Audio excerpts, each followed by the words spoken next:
Pessoal, na aula passada, a gente falava sobre uma revisão, né, de estatística e nós paramos em teste de hipótese.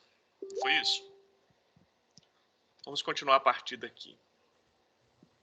Então, nós vimos que teste de hipótese é uma forma da gente comprovar estatisticamente uma hipótese. Por exemplo, no exemplo que eu dei para vocês, primeiro slide do curso, né, aqueles dois métodos, se um era melhor do que o outro, se o amigo falou que o método que ele usa é melhor do que o seu. Então, é uma hipótese, você quer comprovar se um método é menor do que o outro. E toda vez que tem um teste de hipótese, a hipótese que você quer comprovar é chamada hipótese alternativa, ou H1. E a negação disso é chamada de hipótese de nulidade, ou H0. Né? Falamos sobre os dois tipos de erro, o erro do tipo 1 e erro do tipo 2. Vimos que o erro mais complexo e que a gente deve evitar de qualquer maneira é o erro do tipo 1. E o nível de significância de um teste é a probabilidade máxima de ocorrer erro do tipo 1. Então, quando a gente faz assim, eu quero realizar um teste de hipótese com nível de significância 5%, você não precisa passar ele para 95%, como muita gente faz. Não. Quando você diz que o nível de significância do teste é de 5%, você está dizendo que existe uma probabilidade máxima de ocorrer erro do tipo 1 de 5%. Tá? Então, ou seja, quanto menor é o nível de significância do teste, maior é a confiabilidade dele. O padrão, o target, é 5%. Mas existem situações que às vezes você tem que botar até menos que 5%. Né? Por exemplo, situações em que envolve vida das pessoas, por exemplo, agora, né? Situações de pandemia, talvez a gente tenha que apertar mais ainda, né? O teste de hipótese.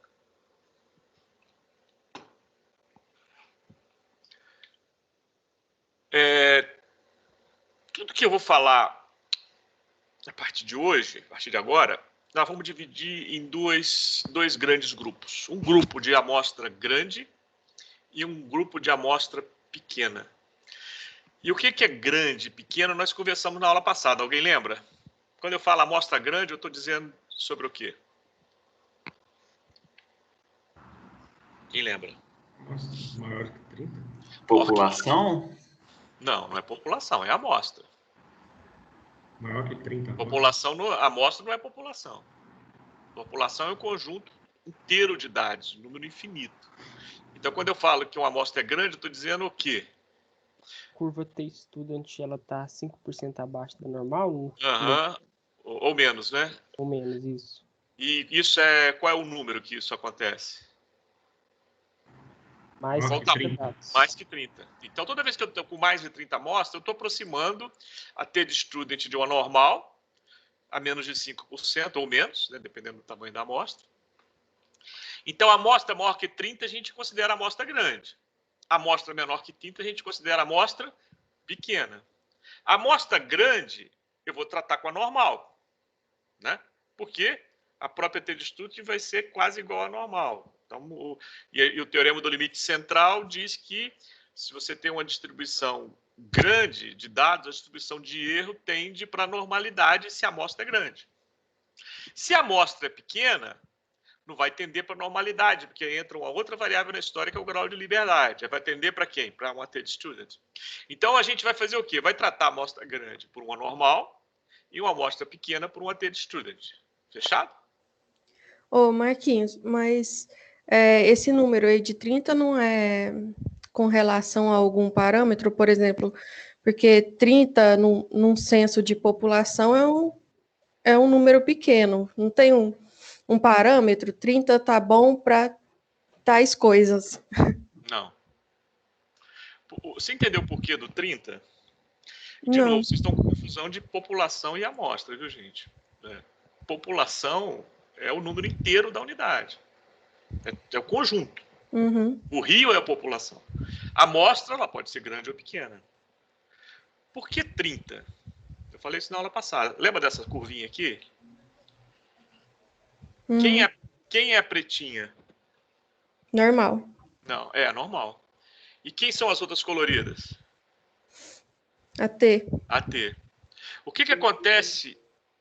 Olha só, quando eu aumento o grau de liberdade, você está vendo aqui, ó, o grau de liberdade pequeno, 1, a curva vermelha T está longe da normal pretinha, tá vendo? À medida que eu vou aumentando o grau de liberdade, como que eu aumento o grau de liberdade? Aumentando o número de dados. Sim. O que vai acontecer com a T de student? Vai se aproximar da normal. Então, significa o quê? Quando você tem mais do que 30, você fazer a conta pela T de student ou pela normal, você vai chegar no mesmo resultado. Entende? Uhum. Então, por isso que é o número 30. Então, 30 é um tamanho amostral, mais do que ele é considerado uma amostra grande. Então, mais do que ele, você pode tratar por uma normal. Menos que ele, você trata por uma T de student. Esse é o divisor. Por que você trata por uma T de student? Porque a T de student, menos que ele, vai dar diferente da normal, não vai dar igual à normal. Ficou claro? Sim. Independente do caso, do que você está tratando. Independente do que você está tratando. Tá. Ok? Uhum. Beleza. Existe o tal do teorema do limite central que eu disse para vocês na aula passada. Vamos repetir ele aqui. E colocando agora a média amostral na história. Então, na seleção de uma amostra aleatória de uma população normal, o que eu chamo de uma população normal? O que isso significa? O que isso significa? A amostra vem de uma população normal. O que isso significa? Falamos sobre isso na aula passada. Os erros sistemáticos já eram. Você só está com erro estatístico. Que eles que tendem para uma normal, quando a amostra é grande. Tá claro, pessoal? Você já eliminou os erros sistemáticos, você está só com erro estatístico, você está só com incerteza, então os seus dados vêm de uma população normal, que tem média eta, média populacional eta, e desvio padrão sigma, ou variância sigma 2. Então, um dado y vem da normal com essa média e esse desvio padrão. Agora, se você tiver várias amostras, então, se você tem várias amostras dessa população, você pode ter vários y barra, várias médias amostrais. E a distribuição das médias amostrais vai vir também pelo mesmo teorema da população normal, com a mesma média eta, só que com a variância menor. A variância vai ser sigma 2 sobre n. Se sigma 2 é a variância de y, sigma 2 sobre n é a variância de y barra. Onde n é o número de dados de cada amostra, onde eu calculei o y barra. Esse é o teorema do limite central. Então, se y vem de uma normal com média eta e variância sigma 2, y barra vai vir também de uma normal, porque eu já eliminei os erros sistemáticos, com a mesma média eta e variância sigma 2 sobre n, onde n é o número de dados. E se você tem uma amostra grande, ou seja, se esse n aqui é maior do que 30, você pode usar essa informação e, a partir de uma normal, veja bem, isso aqui que eu estou dizendo que esses dados vêm de uma população normal. Os erros sistemáticos já eram. Mas agora, a partir de agora, eu posso tratar esses dados, como eu tenho amostra grande, a partir de uma normal também. Então, repetindo o teorema do limite central, na seleção de uma amostra de uma população qualquer, com média eta e desvio padrão sigma, a distribuição amostral de y barra, então isso aqui é y, de y barra é normal, com a mesma média eta e desvio padrão sigma sobre raiz de n. Né? Se isso aqui é a variância, a raiz disso é o desvio padrão, sigma sobre raiz de n. Quando n é grande. Eu estou numa amostra grande. Beleza? Tá bom. Então, vamos falar um pouquinho sobre estimador de populações. Para que você tira a amostra? Para fazer inferência sobre a população. Né? No exemplo, quando eu falei de população e amostra, eu falei que por exemplo, se eu quero, sou engenheiro sanitarista e quero medir a poluição do rio Berabinha, a população é o rio. Só que eu não consigo tirar o rio inteiro do laboratório e levar para o meu laboratório e medir o rio inteiro. Isso não tem sentido. O que eu faço? Eu pego amostras do rio, para, a partir dessas amostras, eu fazer inferências sobre quem? Sobre a população. Sobre quem? O rio. Então, eu vou falar assim, o índice de poluição do rio é tanto. Eu medi o rio inteiro? Não.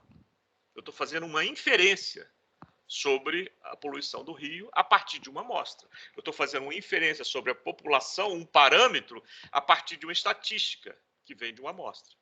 Tá claro, gente, a nomenclatura? Fechou? Eu posso fazer uma inferência pontual. Posso, mas não devo. Né? Por exemplo, se você é esse engenheiro sanitarista e você está medindo o índice de poluição do rio, vamos supor que você disse que uma das várias formas de medir, quantidade de coliformes fecais, sei lá, no rio é de não sei quantas unidades por volume do rio. De onde você tirou isso? De uma média amostral.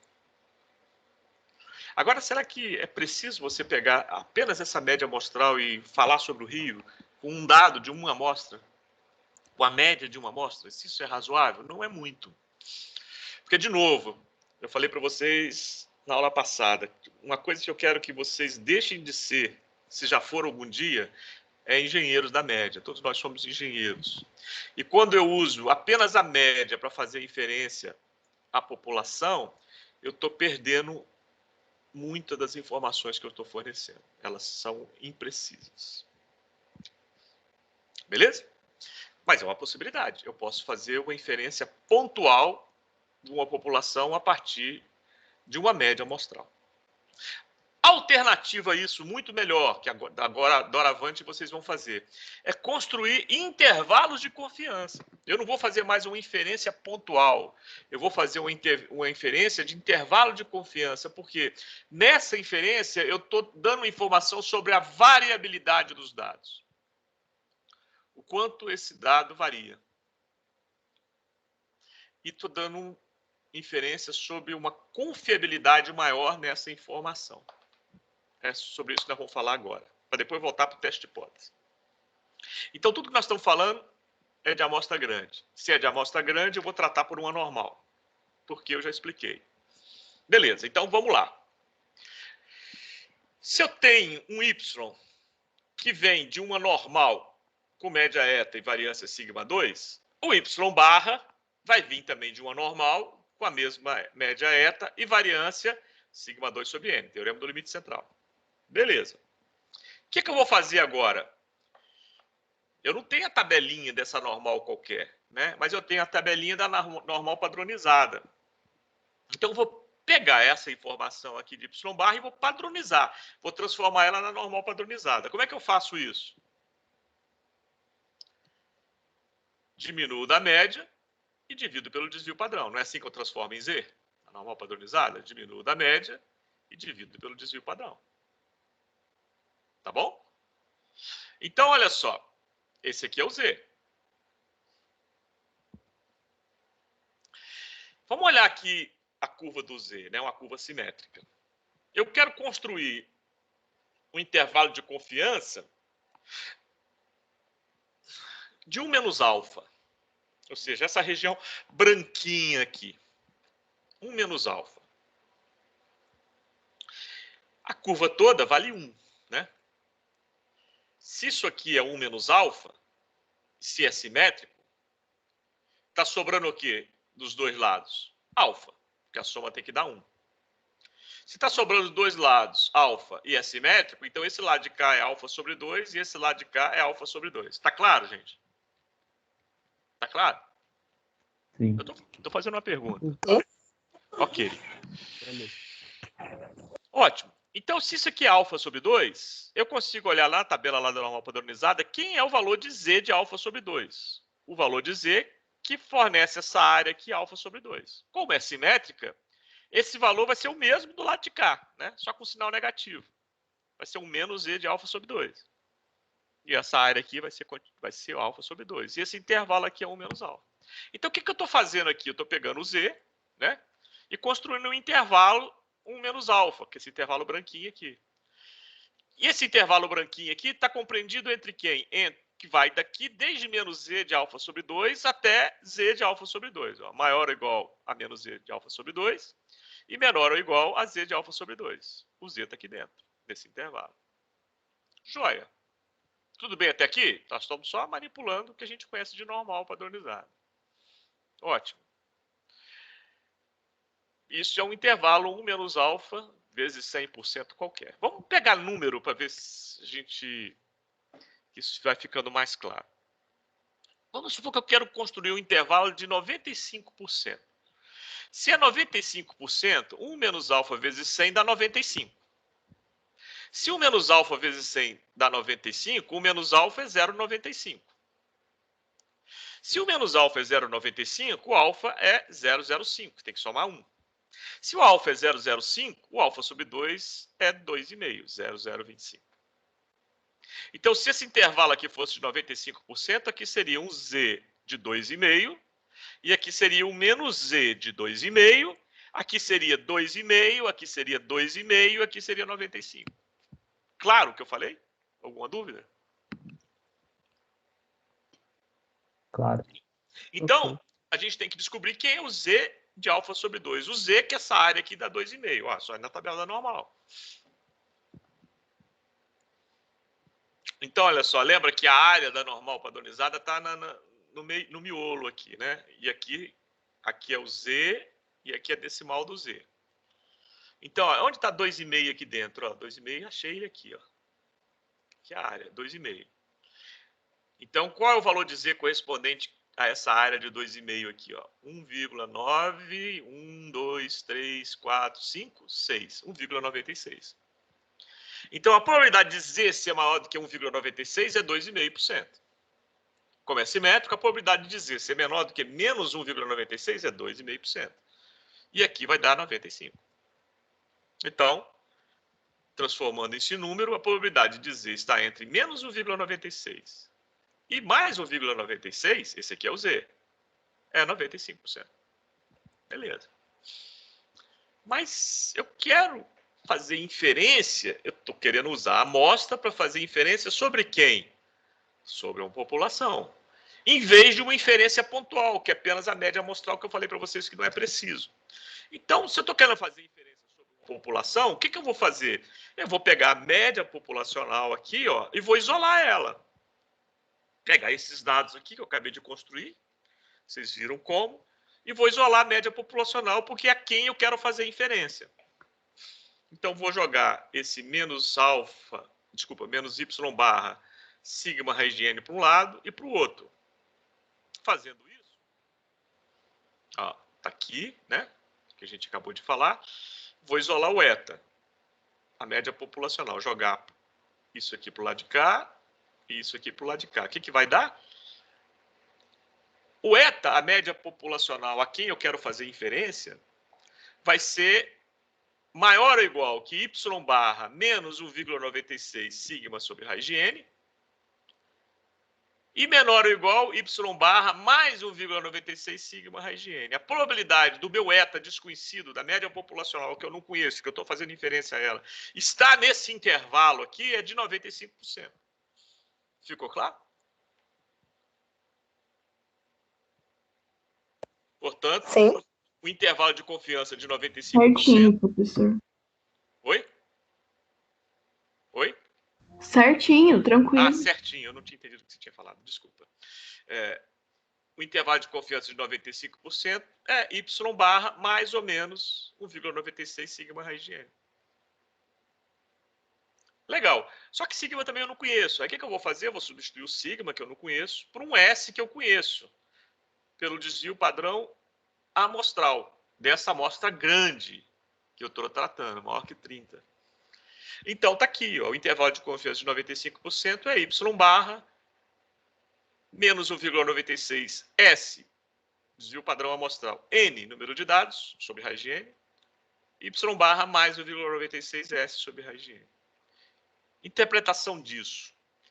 Eu tenho uma confiança de 95% que o meu eta, que eu não conheço, que eu estou fazendo inferência a ele, está compreendido no intervalo de y barra mais ou menos 1,96 S sobre raiz de n. Tá claro?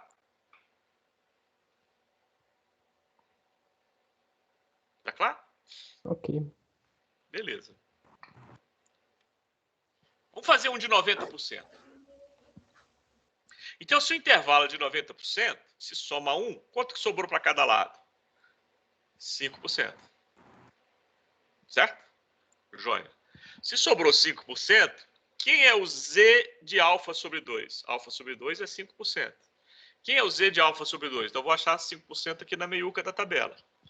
Aqui, olha, aqui é 0,0505, aqui é 0,0495. Então, 005 está entre esses dois aqui. Então, 160616263 está entre o 64 e está entre o 65. Se está entre o 64 e o 65, é 645. Então, o z de 5% é 1,645. O menos z de 5% é menos 1,645. E aqui é meu intervalo de confiança. Aí eu vou substituir o sigma por S.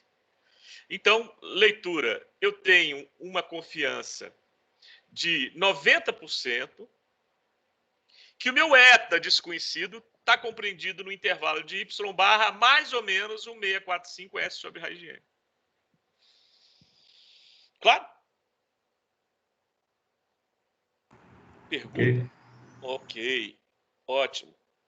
Então, me responde. Olha o resultado de 95%, olha. É y barra mais ou menos 1,96 S sobre raiz de n. O de 90% é y barra mais ou menos 1,645 S sobre raiz de n.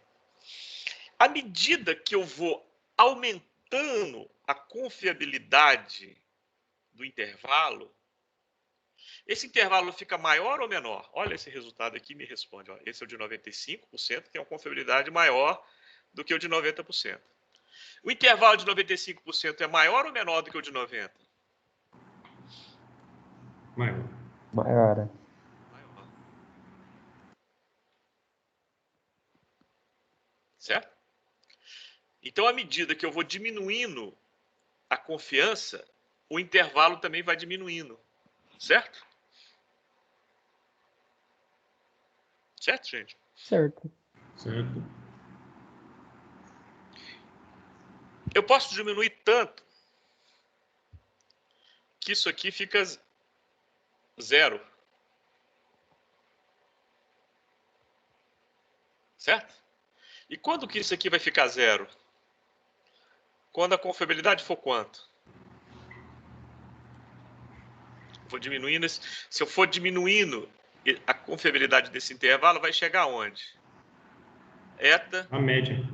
igual a y barra. Então, o que isso significa? Qual a confiança que você tem para fazer uma inferência pontual? Quantos por cento de confiança que você tem? Zero. Zero. Tá claro, gente? Que a gente tem que escapar de ser engenheiro da média? Qual a confiança que você tem de fazer uma informação de média? Apenas uma média amostral sobre uma média populacional, uma inferência pontual. Zero. É. Vou dar um exemplo para vocês. Quando eu era mais jovem, eu queria montar meu laboratório, queria comprar umas coisas bacanas para o laboratório, para montar as minhas linhas, melhorar minhas linhas de pesquisa. E aí eu comecei a fazer consultoria para a empresa da região nossa aqui. E minha área é sistemas particulados, eu comecei a medir concentração de partículas emitidas por chaminés de indústria. E isso foi na década de 90, meados da década de 90.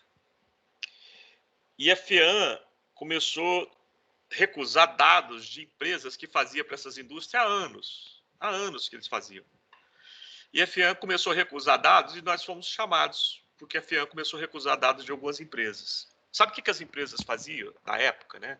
Eu falei para vocês que a estatística começou a ser cobrada na engenharia química, tanto na academia quanto na indústria, a partir da década de 90, né? Por incrível que pareça. É algo mais ou menos recente, e a estatística é uma ciência muito antiga, né? Então, a FEAM começou a recusar os laudos, sabe por quê? Os laudos vinham com inferência pontual. Então, por exemplo, vou dar um exemplo aqui. Eu fui uma vez numa empresa de Uberaba, da área de fertilizantes, e a empresa que fazia historicamente para eles fazia médias amostrais dos dados da poluição e dava um resultado. Assim o resultado. A legislação na época era que a empresa não podia jogar mais do que 100 miligramas de partícula por metro cúbico de ar para a atmosfera. Aí eles faziam as medidas lá e falavam assim, olha, a medida dessa empresa deu 90 miligramas de partícula por metro cúbico de ar. O que eles estavam fazendo?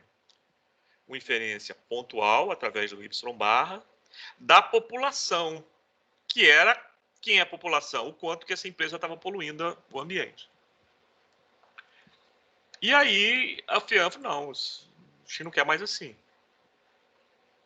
Aí nós fomos chamados.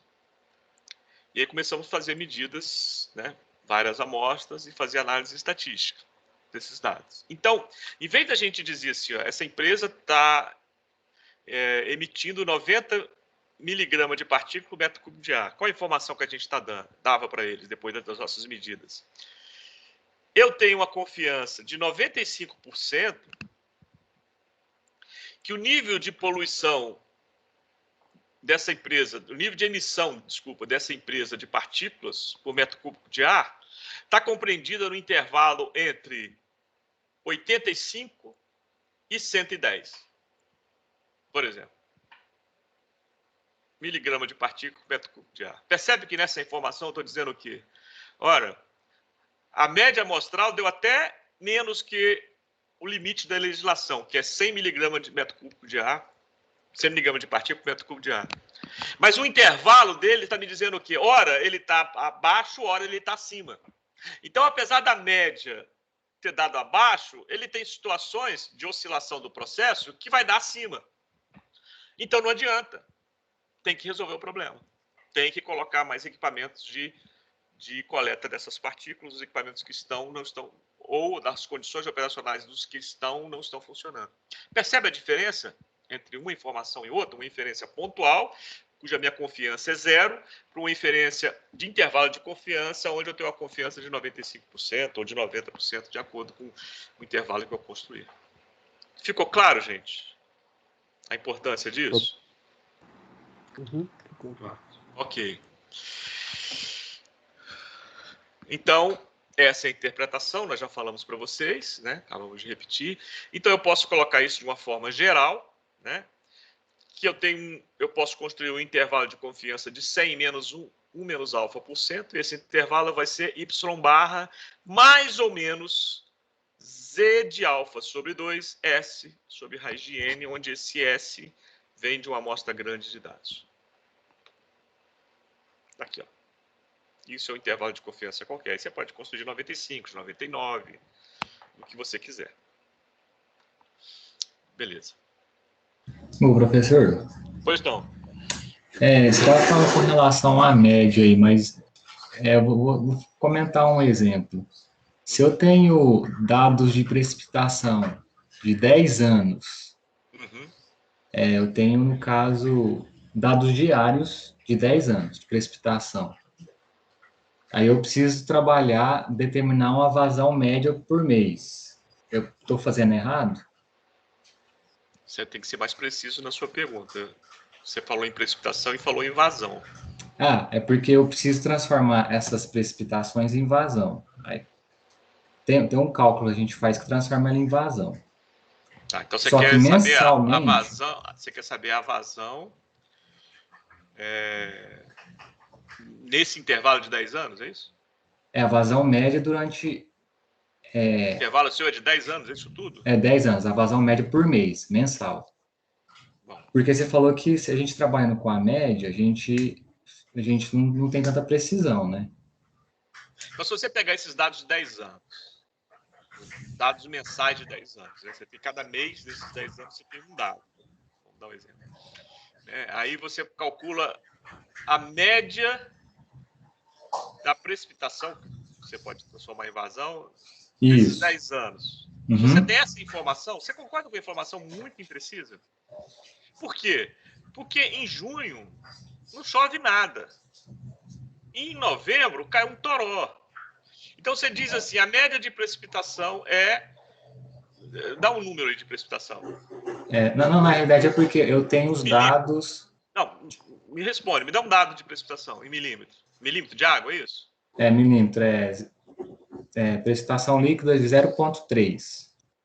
Mas eu estou perguntando a unidade, milímetro de água, é isso? Né? Milímetro.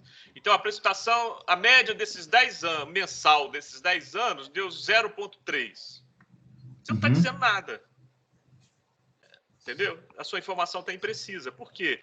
Porque você está dizendo que em junho acontece uma precipitação de 0,3? Não. Não, mas aí tem dezembro, acontece uma precipitação de 0,3? Não. Então, em vez de você falar isso, o que você vai falar assim? Olha, no intervalo de 10 anos, eu tenho uma confiança de 95% que a faixa de precipitação está compreendida de 0,1 a 0,7 milímetro de água, por exemplo. Aí, qual a qualidade da sua informação? Você está dando uma faixa do nível de precipitação desse período, mas você está dando também uma informação sobre a variabilidade dos seus dados. Eles não estão sempre no mesmo valor, eles estão flutuando. E flutuando enquanto?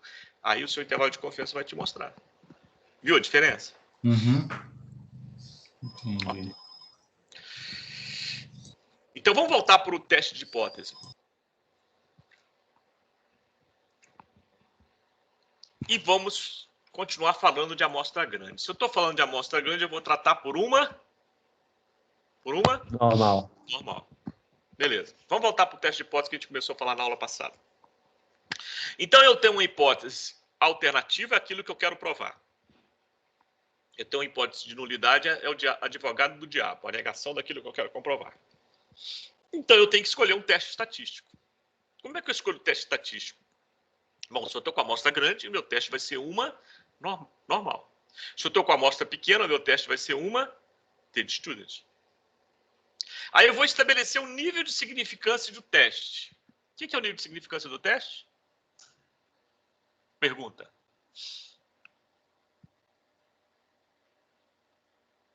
É a chance máxima de ocorrer erro do tipo 1. Probabilidade máxima de ocorrer erro do tipo 1. Né? Então, se eu digo que o meu teste tem um nível de significância de 5%, que eu estou dizendo que a probabilidade máxima de ocorrer erro do tipo 1 é de 5%. Beleza? Então, esse é o alfa. Beleza. Então, estabelecido o alfa, olha só. O que eu estou encontrando? Eu estou encontrando essa região aqui. Ó. Se isso aqui é 5%, eu já tenho uma informação do quanto de confiabilidade eu quero no meu teste. Beleza. Aí eu vou pegar os dados. Esses dados vêm de quem? De uma amostra da população. Parte do pressuposto que eu já eliminei os erros sistemáticos. Portanto, esses dados vêm de uma normal. Beleza? Se vem de uma normal, teorema do limite central, eu posso aplicar. Beleza. Eu sempre tenho, quando eu faço um teste de hipótese, um valor de referência. Por exemplo, eu dei para vocês, agora há pouco no exemplo do índice de poluição, eu tinha um limite estabelecido pela legislação ambiental. Qual era esse limite? A indústria não pode emitir mais do que 100 miligramas por metro cúbico de ar. Então, eu tenho um valor de referência populacional, um valor que eu desejo, um valor que é imposto, um valor, um target, um alvo, um limite da legislação, o que for. É um valor de inferência populacional. Eu vou chamar esse valor de eta zero. Tá? De eta zero. Então, dos dados que eu tiro, quem que eu vou ter? Eu vou ter a média, eu vou ter a variância, que eu vou substituir o desvio padrão, que eu vou substituir esse sigma aqui por S, né, que vem da amostra grande, e o número de dados. Então, o que eu vou fazer? Vou padronizar essa normal. Como? Diminuo da média, do valor de referência, e divido pelo desvio padrão, S sobre raiz de N. Beleza, aí isso aqui vai me dar um resultado. Se esse resultado, que eu vou chamar de Z, que eu estou padronizando, né? Z observado, ou seja, um Z que veio dos dados que eu tirei, das amostras que eu tirei. Se esse resultado cair aqui dentro da faixinha vermelha, significa o quê? Vamos supor que se cair esse C aqui, ó, é o valor, é o Z de alfa, né? O C é o Z de alfa. E alfa é o nível de significância que eu estabeleci para o teste. Se cair aqui dentro, vamos supor que caiu aqui, ó, onde eu estou marcando aqui. Se eu subir aqui, ó, vai dar uma área menor do que 5%, concorda? Sim. É uma pergunta. Concorda? A área direita vai ser menor do que 5%, se der aqui dentro. Concorda? Ninguém respondeu. Sim. Ok. Eu estou perguntando porque eu não sei se vocês estão entendendo, gente. Se eu não tiver o feedback de vocês, se precisar, eu repito. Mas eu preciso saber. Ok. Então, se deu aqui dentro, é porque o valor observado é menor do que o limite que eu coloquei para o erro. Ou seja, o limite que eu coloquei para o erro deu 5%, foi de 5%, se deu 2%, 3%, é tudo menor do que a probabilidade máxima de erro que eu estabeleci. Então, se é menor, o que eu estou querendo comprovar, eu estou querendo comprovar? A hipótese alternativa, ela é válida. Ela é válida. Em outras palavras, se o Z observado, esse que eu calculei, for maior, se ele está à direita aqui, é porque ele é maior do que esse C aqui, né, que seria o Z de alfa. For maior do que o C ou o Z de alfa, o que eu estou querendo comprovar é verdade. É assim que eu descubro se um teste de hipótese é válido ou não. Então, vamos lá. A hipótese alternativa é válida ou não. Então, vamos lá. Vamos caminhar mais um pouco. Eu estou falando de amostra grande. Normal. Então, o meu teste vai ser um teste Z, um teste normal. E esse C aqui seria um Z de alfa. Agora, eu tenho 3 tipos de testes de hipótese. 2 unicaudais e 1 bicaudal. E sempre associado à hipótese alternativa, aquilo que eu quero comprovar. Se aquilo que eu quero comprovar, a hipótese alternativa, for do tipo eta maior do que um eta zero, lembra, o eta zero é sempre o valor de referência. Por exemplo, eu tenho um processo onde eu preciso ter, para ele ser economicamente viável, uma eficiência maior do que 90%. Se a eficiência do processo não for maior que 90%, esse processo não é viável economicamente. Não vai me dar lucro. Então, o que eu quero comprovar? Se a minha eficiência, não só a amostra, né? A amostra pode dar, mas eu não estou preocupado com a amostra.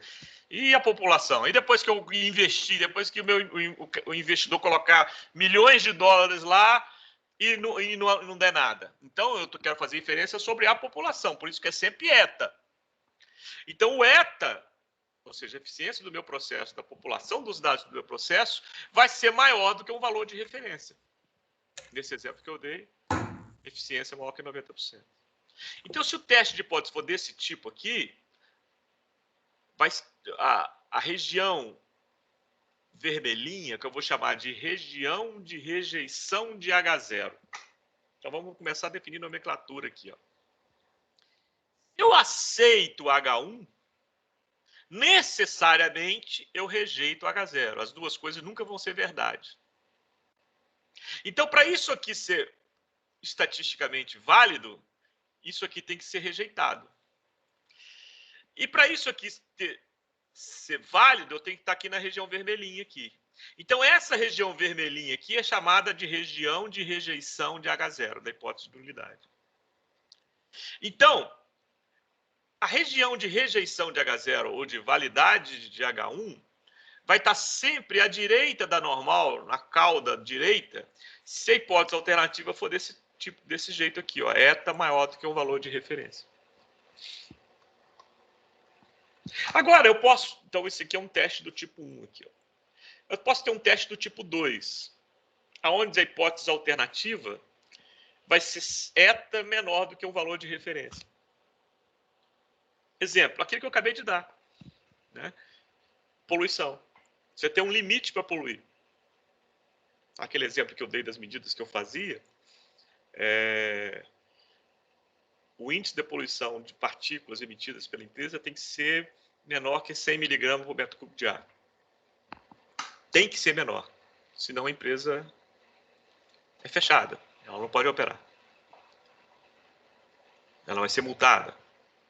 Então, quem que é o eta zero? Esse valor de referência que eu tenho da legislação. E o meu alvo, que eu quero comprovar, é se a população dos meus dados dá menor do que esse valor de referência.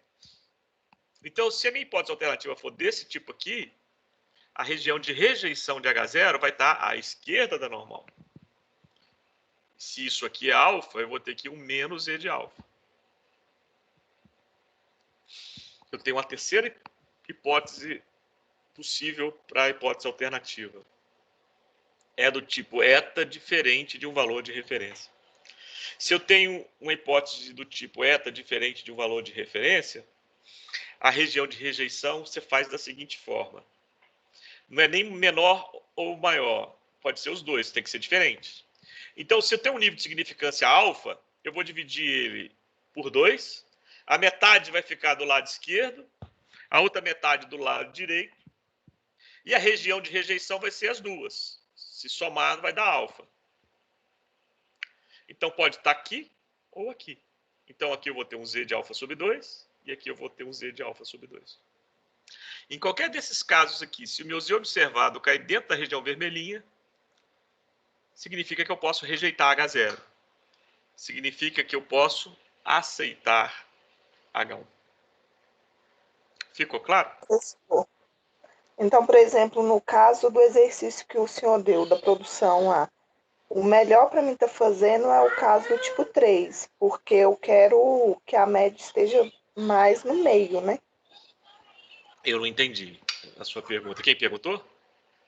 É aquela que o senhor deu da produção de A e da produção de B, qual que é melhor?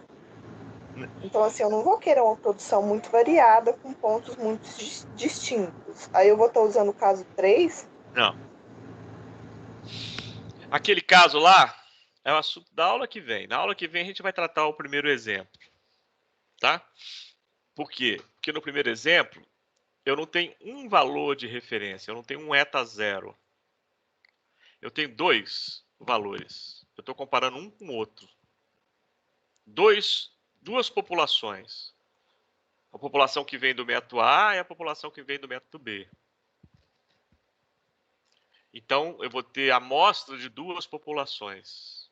Então, é o assunto que a gente vai ver na aula que vem. Eu vou só fazer uma primeira para você não ficar sem resposta. É isso aqui, ó. Comparação de dois tratamentos, tá vendo? Então, eu estou comparando duas populações através de duas amostras. Assunto da aula que vem. Na aula que vem, a gente vai responder a sua pergunta e vai responder aquela indagação que eu fiz na primeira aula. Aqui, nesse caso, é da Núbia que está perguntando? É sim. Nesse caso, da Núbia, eu estou comparando a amostra que vem de uma população. Veja o exemplo que eu dei. É uma indústria emitindo. Tá? É uma indústria que tem que ter uma eficiência maior do que um determinado valor. E você tem valor de referência populacional, que é um alvo que você tem para a sua indústria, que é um limite que a legislação ambiental oferece. Ok? Não sei se eu te respondi. Ficou claro para você? Ficou sim. Ficou claro. Okay. Beleza.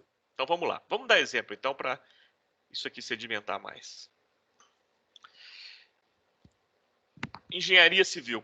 Tem vários engenheiros civis aqui. Tem quanto? Uns 4? Quem é engenheiro civil aí? Fala aí. Se apresenta.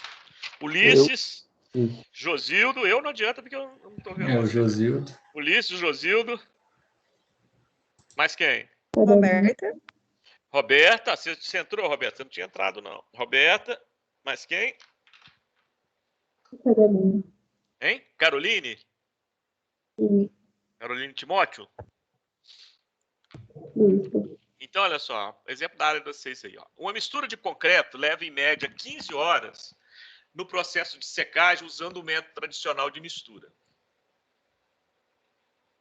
Então, eu tenho uma referência populacional, olha. Esse método vai dar sempre uma média populacional de 15 horas. Aí, essa é uma referência que você tem populacional.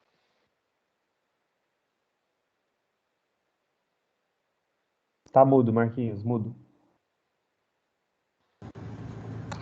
Tô. Então, esse é o valor de referência que você tem populacional, 15 horas. Aí, uma nova mistura é considerada superior. Você ouviu dizer que ela é superior. Alguém te falou isso. O que significa ser superior? Ela reduz o tempo de secagem. Ela vai ser minha hipótese 1, né? H1. Então, se ela é superior, ela reduz o tempo de secagem. Então, o que você espera, se isso for verdade mesmo, que o tempo de secagem com essa nova mistura dê menor do que 15 horas, certo? Beleza? E você vai ganhar dinheiro com isso. Você vai ganhar, seu processo vai ser mais eficiente, você vai ganhar tempo, tempo é dinheiro, né? Beleza. Só que você não vai confiar em informação que vem de boato. Você é um engenheiro. E você é um engenheiro que conhece técnicas estatísticas. Então, você vai testar a confiabilidade dessa informação. Então, para testar a confiabilidade dessa informação, você vai pegar 70 construções padronizadas. Amostra grande ou pequena? Amostra grande. Grande, mais do que 30, 70, eu posso tratar por uma normal. Estou com uma amostra grande. É o caso que nós estamos tratando até agora. E aí eu vou realizar um teste de hipótese. Eu não vou confiar nesse boato, nesses achos. Beleza. Vou estabelecer um nível de significância do teste de hipótese. O padrão é 5%. Beleza, então eu vou usar o padrão, 5%. Probabilidade máxima de erro tipo 1. Beleza. Aí eu usei essa nova mistura em 70 construções e obtive o seguinte resultado. A média deu 14,6 horas. Cara, se eu fosse engenheiro da média, o que eu faria? Se eu fosse engenheiro civil da média, o que eu faria? Aí você ia aceitar esse valor e falar que é verdadeiro. Eu ia falar para o meu fornecedor lá, ó, troca, agora eu quero usar essa nova mistura, que ela é melhor, eu estou ganhando 0,4 horas na secagem, isso vai me dar um lucro de não sei quanto. Você começa até a fazer conta de quanto você vai ganhar nisso aí. Não é isso? Se você fosse engenheiro da média. Coisa que você não é mais. O que você vai fazer? Construir um teste de hipótese. Então, o tempo médio de secagem deu 14,6, aparentemente melhor, mas isso aqui é uma inferência pontual da população e eu tenho confiabilidade de 0 para tomar uma decisão baseada nesse resultado aqui. Nós já conversamos sobre isso hoje. O desvio padrão deu 3. Beleza. Qual é a minha hipótese alternativa? H1. Eu sempre começo com ela. Eu sempre começo com o que eu quero comprovar. Depois eu faço a negação daquilo. O que eu quero comprovar? É uma pergunta. Que a nova mistura leva menos tempo do que a original. Uhum. Então, eu posso dizer assim, Y barra é menor do que 15? Esse é minha... Pode. Não posso.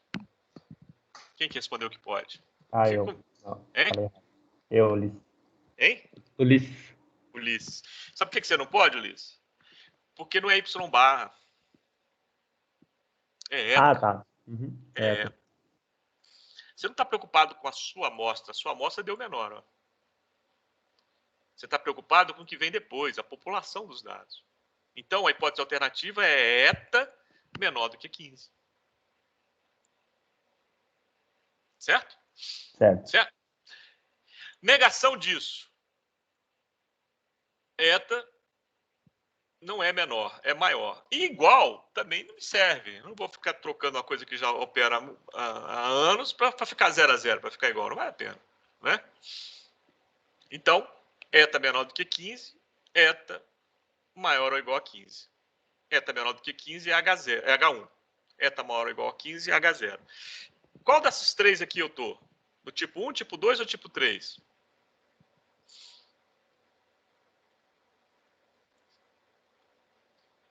Tipo 2. Tipo 2, porque eta menor do que um valor de referência, que é 15, né? No nosso exemplo.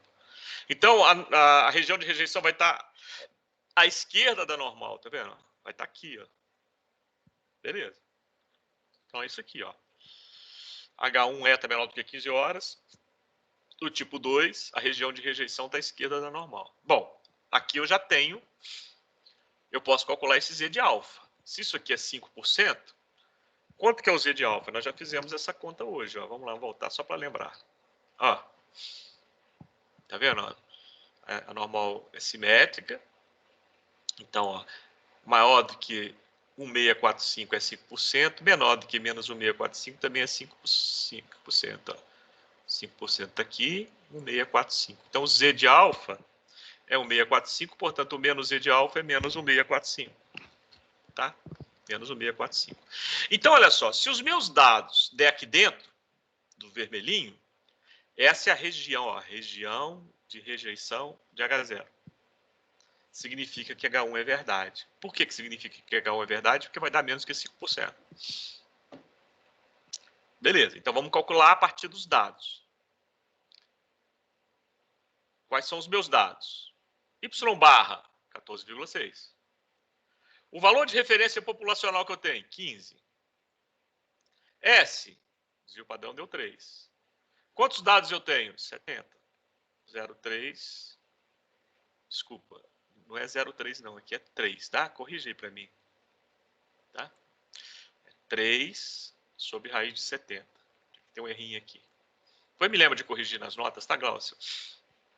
Quanto que deu isso aqui? Menos 1,12. Menos 1,12 deu onde? Dentro da região de rejeição de H0 ou fora da região de rejeição de H0? Fora. Fora. O que significa isso? Que o H1 é falso. Eu não tenho Rejeita, confiabilidade estatística para dizer que H1 é verdade. Eu não posso afirmar que a nova mistura é melhor. Não tenho confiabilidade para isso. Viu? E se eu fosse o engenheiro da média, eu ia cair do cavalo. Então, fora da região de rejeição de H0, eu não tenho confiabilidade estatística para aceitar H1. Então, a nova mistura não é melhor. Embora a inferência pontual pudesse me induzir a esse tipo de coisa. Mas qual a confiabilidade que eu tenho para isso? 0. E para isso, 95%. Ou seja, a chance de correr erro do tipo 1 é menor do que... Ok, gente? Tudo bem? Ficou claro? Ficou. Vamos fazer mais um exemplo? Verificar se eta é diferente de 1,9. Qual desses três eu estou? Tipo 1, tipo 2 ou tipo 3? Tipo 3. Tipo 3. Bicaudal.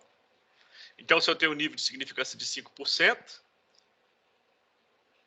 2,5% vai para o lado direito, 2,5% vai para o lado esquerdo, e aqui é um Z de alfa sobre 2.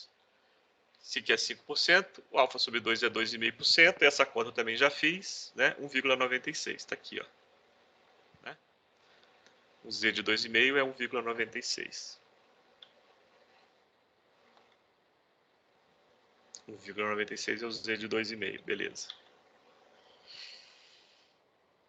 Então, aqui é menos 1,96, aqui é 1,96, aqui é 2,5, aqui é 2,5. Qual é a minha hipótese alternativa? Eta diferente de 1,9. Dos meus dados, eu tenho um Y barra 1,715 e um S0475, o desvio padrão. Eu tenho 40 dados, portanto a amostra é grande. Então eu pego essas informações, o valor de referência e calculo o Z observado. Y barra 1,715, o valor de referência 1,9, S0475, 40 dados. Deu menos 2,46. Menos 2,46 deu aqui. Dentro ou fora da região de rejeição? Dentro. Dentro. Se é dentro, eu posso rejeitar H0. O que significa? eu posso aceitar H1. Eu tenho confiabilidade estatística para dizer que realmente o eta é diferente de 1,9 horas. Tudo bem? Até aqui? Sim. Beleza. Agora, tudo que nós falamos foi para amostra grande. Agora nós vamos fazer a mesma coisa para amostra pequena. Menor que 30. Vou dizer uma coisa para você. Oi. Só uma dúvida aqui, rapidinho. Aqui. Sim. Se eu faço o cálculo da hipótese, cai na faixa de rejeição, eu vou rejeitar a minha primeira hipótese. Não chama de primeira hipótese, não. Vamos usar a nomenclatura já certa. Você vai rejeitar quem? O H0, por exemplo. Por exemplo, não. É o H0. É o H0. Eu fiz o cálculo. Nesse exemplo aqui, ele caiu a minha, utilizando a tabela Z. Espera aí que não estou conseguindo ver aqui. Qual exemplo que você está falando? Do 6 ou do 5? O 6, o 6. Sim, continua. Eu fiz o cálculo do Z, observei na tabela 196, né? 196. Fiz o cálculo da equação e cheguei a menos 246. Como corrigir a nomenclatura? Desculpa eu sendo chato, mas eu não, tenho que usar a ser nomenclatura mesmo. Correta. Você calculou o Z observado, que veio dos dados. Z observado, isso. E deu quanto? Menos 246. Isso, beleza. Então, o meu Z da tabela, ele deu menos 196. Então, significa que o meu Z observado, calculado, o Z observado, ele deu dentro da faixa de rejeição. Rejeita H0. Rejeita H0. Se ele desse dentro da faixa de aceitação, aí... Peraí. Vamos usar a nomenclatura correta. Ele deu dentro da região de rejeição. Se ele desse fora da região de rejeição, se ele desse aqui, é isso que quer dizer? Isso, Aí a minha hipótese aí, H0... Não, está fora. Se está fora, eu não posso rejeitar quem? A minha H0. Ou seja, se eu não posso rejeitar isso aqui, significa que eu não tenho confiabilidade para dizer que isso aqui é verdade. Não, então tá, entendi mesmo. Tá claro? Uhum. Desculpa sendo chato, mas a gente tem que usar a nomenclatura certa. Sabe? Porque daqui a pouco vocês estão escrevendo artigo, daqui a pouco vocês estão fazendo relatórios, tem que usar a nomenclatura precisa, tá bom, pessoal? Eu às vezes vou corrigir vocês, mas não é chatice minha, não. Só para a gente refinar a nomenclatura aí.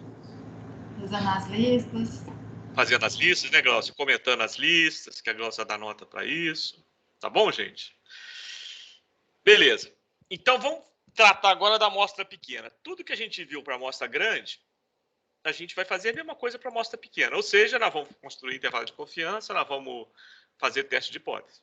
Só que agora eu tenho um problema. E um problema muito comum, muito mais comum do que você possa imaginar. Qual é o problema comum? A gente trabalha com a amostra pequena. Por quê? Porque você tem pouco tempo e porque você tem pouco dinheiro. Esse binômio, tempo e dinheiro, né, vai sempre contra a gente, né? E muitas vezes você não consegue ter uma amostra grande. Beleza. Não tem jeito, não tem como ter amostra grande. Eu tenho uma amostra pequena, uma amostra de N dados, onde N é menor do que 30. É uma amostra aleatória que vem de uma população normal. Aí você fala, mas peraí, Marquinhos, peraí. Você tinha falado para mim que a amostra pequena era ter de estudo e agora você está falando que vem de uma população normal? Não tem algo errado aí, não? Tem algo errado? É uma pergunta. Tem algo errado aqui? Nessa afirmação aqui? Estou fazendo uma pergunta. Quem pergunta quer a resposta. Eu acho que não, professor. Não. Quem que respondeu? Ítalo. Então, continua, Ítalo. Por que não, Ítalo? Por que não tem nada errado? Porque você já tinha comentado que quando você fala que população normal é porque você já tratou os dados, vamos dizer assim, e já tirou os erros sistemáticos. Exatamente. O Ítalo pegou o espírito da coisa, então é isso aí. Então, essa amostra vem de população normal. Se eu tivesse uma amostra grande, daria normal. Por quê? Porque eu eliminei os erros sistemáticos, só estou com erro estatístico. Então, só aí que eu posso tratar. Se não, amigo, esquece tratamento de dados. Vai para o laboratório e corrige o teu problema. Beleza. Então, se é uma amostra pequena, é AT. E aí, a T também, da mesma forma, eu vou padronizar, né? Pego os dados, divido pelo valor de referência populacional, desvio padrão, sobre raiz do número de dados. Só que agora entra uma outra variável aí na história. Qual é a outra variável? Graus de liberdade, né? Essa T é a T para um determinado N-1 grau de liberdade. Joia! Como é que eu construo o intervalo de confiança sem 1 menos alfa por cento? Do mesmo jeitinho que eu fiz antes. Só que em vez de ser Z de alfa sobre 2, é T de alfa sobre 2. Então, o intervalo de confiança sem 1 menos alfa por cento é Y barra mais ou menos T de alfa sobre 2, S sobre raiz de N. Só que esse T de alfa sobre 2 não é qualquer T de alfa sobre 2, é o T de alfa sobre 2 para N menos 1 grau de liberdade, onde N é o número de dados. Tá bom? Tudo bem até aqui? Eu preciso repetir como é que eu cheguei nesse resultado aqui? Ou ficou claro? Alguém não entendeu? Hein, gente? Estou fazendo uma pergunta. A mesma coisa que eu fiz antes, né? Isolei o eta, construí o intervalo, separei, cheguei nisso aqui. A única diferença é que troquei o Z pelo T. E se eu troquei o Z pelo T, eu tenho que entrar com grau de liberdade. Joia. Teste de hipótese. Mesma coisinha. Mesmo raciocínio. Então, eu tenho um T, um N menos 1 grau de liberdade, eu tenho 3 tipos de hipótese. A direita é quando o H1 é do tipo eta maior do que eta zero. A esquerda é quando eu tenho H1 do tipo eta menor do que eta zero. Se eu tenho um nível de significância, eu tenho T de alfa e o menos T de alfa. Sempre para N menos 1 grau de liberdade, não esqueça disso. Esses dois unicaudais e esse aqui bicaudal. Né? Onde eu pego o nível de significância, divido por 2, a região de rejeição é dos dois lados. E o H1 é do tipo eta diferente de eta zero. Vamos fazer um exemplo? Agora, engenheiro mecânico. Quem são os engenheiros mecânicos? Deixa eu conhecer. Fala os nomes aí. Reginaldo. Reginaldo é engenheiro mecânico, está fazendo doutorado em engenharia química. Mais quem? Daniel. Joyce. Daniel, Joyce. Você faz com quem, Joyce, na mecânica? Com a professora Rosenda. Rosenda, da área de biomecânica, não é? A Rosenda? Materiais. Materiais. Mas quem? Daniel Guilherme. Trabalha com quem? Eu, Rodrigo. Hein? Com quem? Rodrigo. Rodrigo. Mas quem? Guilherme, professor. Guilherme, você trabalha com quem, Guilherme? Eu também sou aluno da Rosenda. Rosenda. Mais alguém? Ítalo. Ítalo, você é aluno de quem, Ítalo? Do Enio. Do Enio. Termodinâmica? Isso. Transferência de calor. Mais alguém? Mais algum mecânico aí? Não? Beleza. Então, embora nenhum de vocês... se bem que o pessoal da materiais aí. O pessoal mais ligado a materiais aí. Uma nova liga metálica é planejada para ser utilizada na indústria aeronáutica. As medidas de durabilidade de um laboratório experimental são feitas em 15 peças dessa liga metálica. Então, amostra grande ou pequena? Pequena. A média amostral e o desvio padrão amostral são 39,3 e 2,6. Construir um intervalo de confiança de 90% para eta, para a população dos dados. Se eu fosse engenheiro da média, eu diria assim, olha, eu tenho a durabilidade dessa liga metálica é de 39,3 da unidade de durabilidade. Só que eu não sou mais esse engenheiro, né? Em vez de fazer isso, eu vou construir intervalo de confiança para o eta, para a média populacional da durabilidade dessa nova liga metálica que você está testando, né? Beleza. Então, se é 90%, o intervalo de confiança, isso aqui é alfa, né? Ficou cortado aí. Se é 90%, sobra 5% para cada lado. Então, isso aqui é o alfa sobre 2, isso aqui é o alfa sobre 2. Isso aqui é o t de alfa sobre 2, e isso aqui é o menos t de alfa sobre 2. Então, temos que achar o t de alfa sobre 2 para 5%. Beleza. 5% está aqui, ó. Lembra que na t de student, o alfa está na primeira linha. Então, essa coluna aqui que a gente está conversando sobre ela. Os dados têm que estar aqui dentro. Beleza. Mas eu preciso de outra informação. Qual outra informação que a t de student tem que me fornecer? O número de grau de liberdade. Se eu tenho 15 peças, eu tenho 14 graus de liberdade, n-1. Então, a primeira coluna é o grau de liberdade. Então, primeira coluna, 14. Com essa coluna, então, encontrei essa linha aqui. Cruzando com essa coluna de 5%, o T de alfa sobre 2 para 14 graus de liberdade é 1,761. Beleza. Então, o intervalo de confiança geral é isso aqui. Acabamos de conversar sobre isso, mas o nosso não é geral, o nosso alfa é 10%, o alfa sobre 2, 5%, o menos alfa, 90%. Beleza. O T de alfa sobre 2 para 14 graus de liberdade é 1,761. E aí eu posso substituir o S e o N, que é 2,6 e 15. E faço essa conta e acho esse intervalo de confiança aqui, ó. Interpretação. Eu tenho uma confiança de 90% que a medida de durabilidade dessa nova liga metálica está compreendida no intervalo entre 38,12 e 40,48 em unidade de durabilidade. Ok, pessoal? E se eu fosse engenheiro da média? Eu pegaria o seu resultado, se você fosse engenheiro da média e me desse um laudo com esse resultado aqui pontual, eu falaria para você, você tem uma confiança de 0%, que a medida de durabilidade da sua liga é 39,3.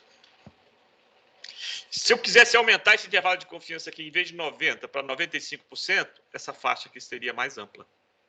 Ou seja, à medida que eu aumento a confiança, eu estou aumentando a faixa. À medida que eu diminuo a confiança, eu diminuo a faixa, até chegar em 0%, que é a própria média amostral. Tudo bem? Ok. Joia.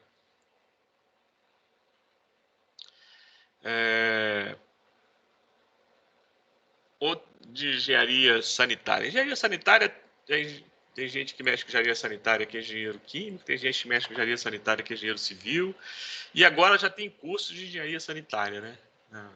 E tem até programas de pós-graduação em engenharia sanitária. Tem um programa muito bom de engenharia sanitária, o pessoal da civil aí, que gosta dessa área, na UFMG, é um programa nota 7, eu conheço a turma lá, turma muito boa.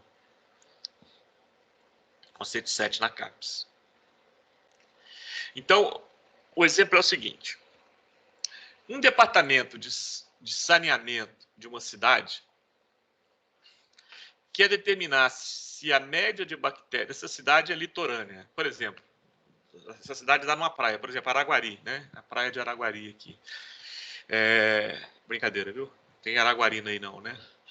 Um departamento de saneamento municipal de uma cidade quer determinar se a média de bactérias por volume de água de uma praia está dentro do nível de segurança de 200 bactérias por volume unitário. Então, o que é 200 bactérias por volume unitário? Se é o nível de significância, é o valor estabelecido pela legislação ambiental. Ou seja, aquela praia está apta para banho se o nível de quantidade de bactérias por volume unitário for de 200. Ou menor. Na verdade, for menor que 200. Se for igual a 200 ou maior, essa praia não é segura para banho. E você é o engenheiro sanitarista da sua cidade. E você tem que... O prefeito perguntou, escuta, o nego está falando que a praia está poluída. Faz uma medida e me diz se eu posso liberar ela para banho. Você é o secretário do meio ambiente da cidade. Engenheiro secretário do meio ambiente. Aí o que você faz? Você vai lá, não vai medir a praia inteira, né? A população dos dados, nós já conversamos sobre isso. Você vai pegar uma amostra. E o prefeito te deu um dia para você responder, porque o pessoal está em cima dele querendo tomar banho. Como está em cima do prefeito aqui querendo abrir bar e restaurante, né? No meio da pandemia. Beleza. E aí você fez a medida, pegou 10 amostras da água da praia e encontrou esses resultados aqui, ó. Pergunta. Você tem que responder o prefeito. O prefeito perguntou assim, escuta, você fez as medidas? Você falou assim, fiz. E aí, os dados indicam alguma preocupação ou eu posso liberar a praia? Como envolve vida de pessoas, você quer responder com mais segurança, né? Então, você vai apertar o nível de confiança lá, o nível de significância do teste. Em vez de 5%, que é o padrão, você vai botar em 1%, que saúde de pessoas não é brincadeira. Então, o seu alfa, a probabilidade máxima de erro do tipo 1 no seu teste de hipótese vai ser de 1%. E aí você pegou esses dados e fez a média. 194,8. Se você fosse engenheiro da média, o que você respondia para o prefeito? Se eu fosse engenheiro da média, eu ia liberar. Vamos para a praia, né? Vamos lá, vamos banhar. Pode liberar, prefeito. Mas você não é mais esse engenheiro. Né? Então, o que você vai fazer? Vai fazer um teste de hipótese. Pergunto, quem é o H1? A gente sempre começa com H1. Quem é o H1? Y barra é menor que 200? É isso? Não, eta é menor que 200. Não, né, Ulisses? Eta é menor que 200. Porque eu não estou preocupado com a amostra. A amostra eu já sei o resultado dela. Estou preocupado com a população. Depois o povo vai lá tomar banho. O que vai acontecer? Vai ter doença? Não vai? Vai morrer gente? Não vai? Então, é população. Então, eta menor que 200. Esse é meu H1. O H0 é a negação disso. É eta maior ou igual que 200. 200 é o valor no limite da legislação. Então, se é eta menor que 200, qual desses testes aqui eu tenho? Tipo 1, tipo 2, tipo 3? Tipo 2. Tipo 2. Está do lado esquerdo da normal. Unicaudal do lado esquerdo. O alfa é quanto? 1%. Então, essa área aqui é 1%. Então, eu tenho que achar o menos t de 1%. Com quantos graus de liberdade? 9. 9 graus de liberdade. Eu tenho uma amostra de 10 dados.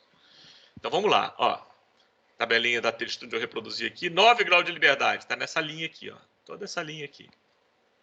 1%.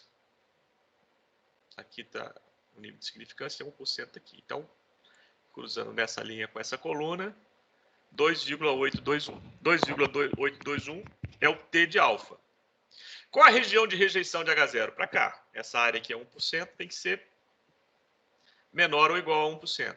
Está aqui dentro, para rejeitar H0. O que é rejeitar H0? Rejeitar isso e poder liberar a praia para o banho. Tá. Vamos fazer a conta, vamos calcular o Z observado. Y barra deu quanto? 194,8. Qual é o valor de referência populacional? 200, é o valor da legislação. Quanto que deu S? 13,14. Quantos dados eu tenho? 10.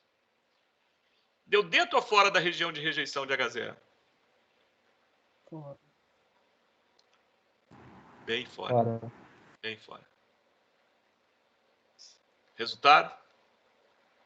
O que você vai falar para o prefeito? Não libera a praia. Não libera a praia, prefeito. O povo vai ficar com vontade, vai zangar com você, vai ficar bravo com você. Mas você está cuidando da saúde deles. É o igual que está acontecendo aqui, né? Tem gente falando que tem que liberar, mas a gente está com um nível de morte de uma média de 25 pessoas por dia. Né? Vamos pagar uma conta para não morrer mais gente. Aí outros falam assim, se tivesse liberado, fez uma restrição, mas ainda está morrendo 400. Se não tivesse feito a restrição, estaria morrendo, está morrendo 25 com 400 casos por dia, 450. Se não tivesse feito a restrição, estaria com 1.000 casos por dia e morrendo 50. Não é brincadeira. Não é brincadeira.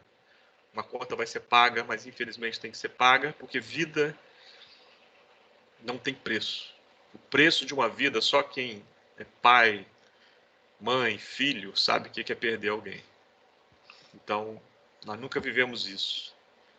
Nós temos que aceitar o custo que tem que ser tomado para salvar vidas. E às vezes você é esse cara, você é o cara que vai estar na linha de frente. Hoje nós temos lá um médico, colega meu, que foi professor aqui na medicina da UFO, sendo pressionado por empresários aí de todos os lados, né? Querendo salvar as suas empresas, mas à custa de quê, né? Então, a gente tem que tomar decisões, às vezes tomar decisões envolvem responsabilidades, envolve usar informações corretas, de confiabilidade para tomar decisão e principalmente quando envolve vidas. Por isso que eu coloquei 1%. Uma pergunta que não quer calar. Professor, se você não fosse tão rigoroso assim, se você tivesse botado 5%, que é o padrão, o que você acha? O que aconteceria? Olha aí para mim. O que daria? Se essa área aqui eu tivesse considerado o padrão 5%, vamos olhar? 5% está aqui, 9% está aqui. Quanto que daria o T de alfa? 1,83. Então, isso aqui, em vez de menos 2,82, seria menos 1,83. Mesmo assim, continuaria fora. Mesmo assim, continuaria fora. Ou seja, não dá para liberar essa praia. Beleza, pessoal? Na aula que vem, nós vamos responder a pergunta, eu não me lembro quem me fez, né? Que é o do caso, da primeira página da apostila, né? Quando eu tenho dois conjuntos de dados que vêm de duas populações e tem que tomar decisões. Como é que eu faço isso? Esse é o assunto da aula que vem, comparação de dois tratamentos. Hoje, a Gláucia vai mostrar para vocês tudo que nós fizemos aqui, mas vai mostrar no estatística. Então, só um Avant Premier. Aqui, ó. Aqui nós estamos comparando, né, nesse exemplo que eu acabei de dar, o menos 1,2 que veio do valor observado, com um valor tabelado para o nível de significância que a gente estabeleceu. A Gláucia vai mostrar o seguinte, estatística, sabe o que a estatística faz? Ele nem te dá essa informação aqui, ó. Ele vai pegar esse resultado aqui, observado, vai subir aqui e calcular essa área. E como é que você toma a decisão? Bom, essa área tem que ser menor do que 5%, seu valor padrão, ou menor do que 1% se você for mais rigoroso. Você vai ver que vai dar bem maior. Beleza? Ficou claro? Então, tudo que nós vimos aqui, você vai ver no Estatística com a Gláucia, com o Murilo e com a Grazi hoje. Alguma pergunta?